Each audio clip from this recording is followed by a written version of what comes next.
After bringing 9 children into the world, and after 26 years of building a Christian community by meeting for Bible study in people's homes, having revivals in the woods, and meeting for worship in the Abolitionist Hall in Ercilden, they founded the Church of Christ in Ercilden on June 17, 1893.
The next move took the Ruth family to Ercilden, a small village located approximately 6 miles from Coatesville, Pennsylvania.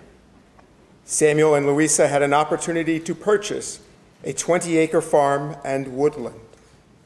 The purchase of this property was an extraordinary event in the life of Samuel, the ex-slave.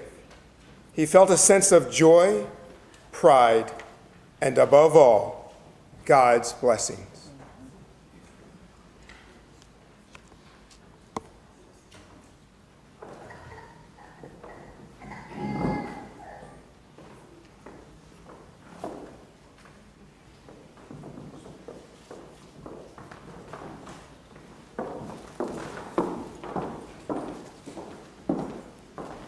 The family prospered in their new home, enabling Samuel to eventually buy a 107-acre farm across the highway, west of the 20-acre farm where they had lived.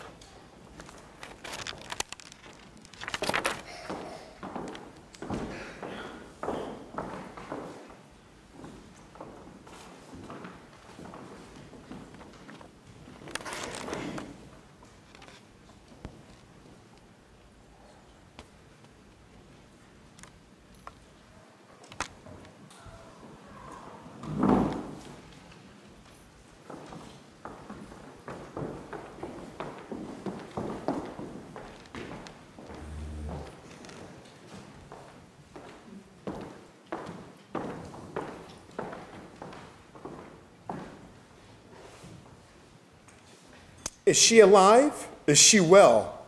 Does she need me? How can I find her? These were questions that haunted Samuel until nearly 40 years after being parted from his mother, he made the decision to return to the South and search for her. In the spring of 1895, accompanied by his nephew, Charlie McPherson, Samuel boarded a train headed to Savannah, Georgia.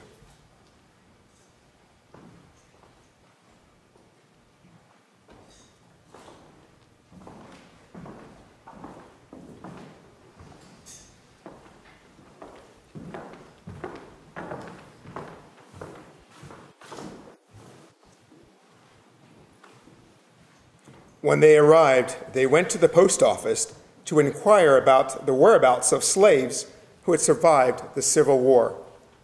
And he described his mother. The postmistress were two sisters whose family name was Ruth. He recognized them as his two half-sisters, but he didn't reveal his identity to them. The Ruth sisters told them to try looking on Hilton Head Island.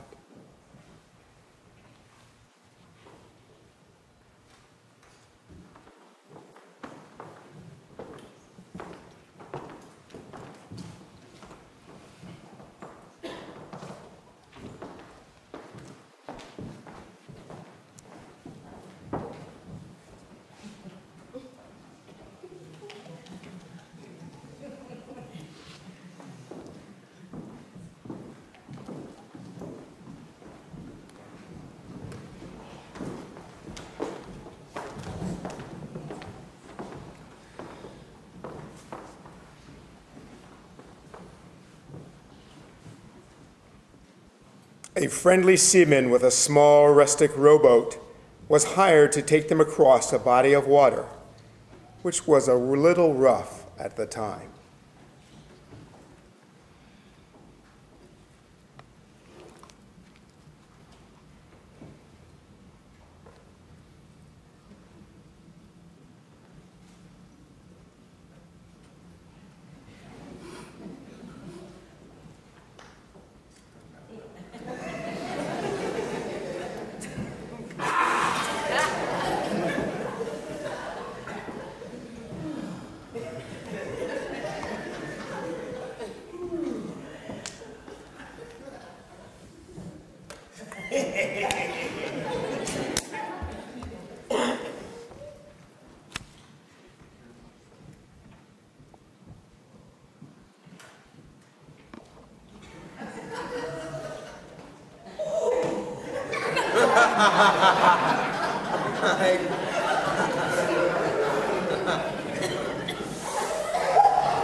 Finally, by luck, they reached the island shore.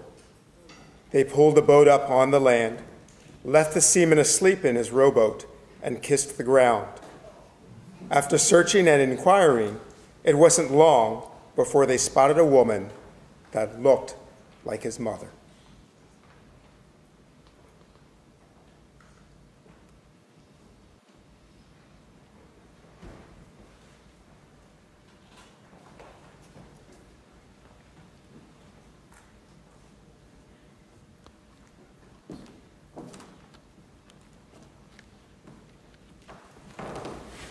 I went to South Carolina with a group of Quakers.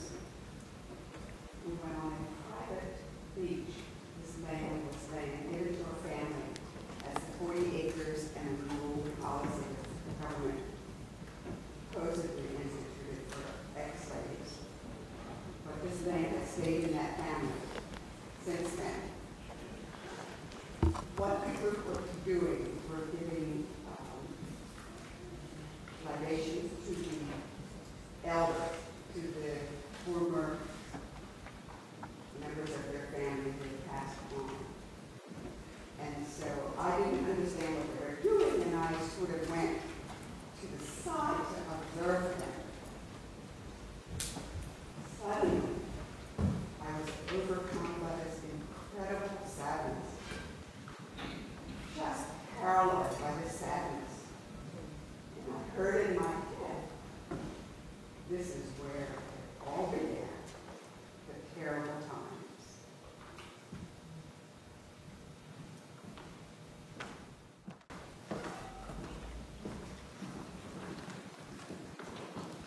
I too traveled to South Carolina.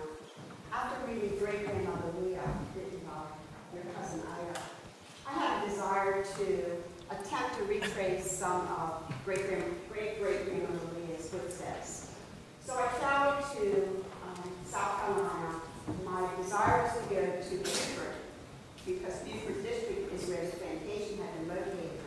But I was unable to secure a hotel room there, so I had to stay in Hilton Head, which is about 45 minutes away. And while in Hilton Head, I went to the visitor center and told them what I was doing, and that I was looking for where they may have had a slave colony in slavery days. And I was directed to a little place which was what we would call a suburb of Hilton Head, by the name of Mitchellville. And to tell you how this was not by chance, the place where I was staying was about 5 minutes from Mitchellville. So had I stayed in Beaufort, had I been able to secure a room in Beaufort, I would have not gone to Mitchellville. But I went to Mitchellville, and it was a sparsely populated area. And there I got out of the car, and there was a church. And you could tell that the church had been there for a long time. So I got out and began walking around the outside of the church. It was a Thursday, and there wasn't anyone around. And a gentleman came by, and he stopped, and he asked me what I was doing. And I told him. And he said, "Oh, you have to come with me. Mr. So-and-so is right down the road." He said, "Follow me to his house. His family has lived on this island for generations." So I followed him and went to the house. And there began talking to the gentleman and his wife, and told him what I was doing. And his wife said to me, "You are standing on the ground of the slave colony. Behind our house is a wooded area, and the wooded area slopes off down to the river. That is the same river that Samuel traveled across to find great-great-grandmother Leah." I cannot tell you the emotion. I found myself weeping uncontrollably. And the spiritual connection was something that I cannot even explain to you. It was so powerful. But I knew right then that I truly had succeeded in retracing her footsteps. And I was feeling some of the pain that not just she, but many others had